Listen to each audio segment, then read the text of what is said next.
তুমি যার কথা সারাক্ষণ ভেবে চলেছো সে কি তোমার কথা আদৌ ভাবে? আর ভাবলে কি ভাবে চলো দেখে নেওয়া যাক।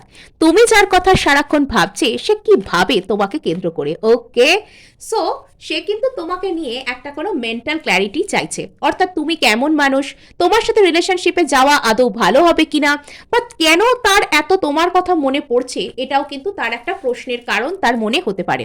এই ব্যক্তি হয়তো খুব বেশি ইমোশন আপনাকে শো করেন না, ইনি অনেকটা এম্পেরার বা এমপ্রেসের মতন হয়ে থাকেন। নিজের সিদ্ধান্ত শো করেন না, বাট শুধুমাত্র নিজের সিদ্ধান্তকে জানাতে চান তিনি। আর এখানে দেখুন এনার মধ্যে অনেক ফায়ারি এনার্জি কিন্তু থাকতে পারে।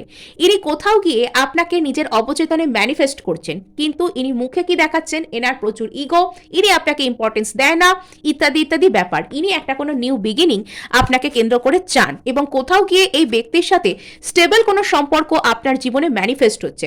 আপনি এই সম্পর্কে যে প্রকৃত ন্যায় বিচার সেটাকে কিন্তু পাবেন। আচ্ছা, সো এখানে কিন্তু আপনি আপনার জীবনে মানে ভবিষ্যৎ সম্পর্কে আপনাকে নিশ্চিন্ত হতে বলা হচ্ছে, অতিরিক্ত দুশ্চিন্তা না করে।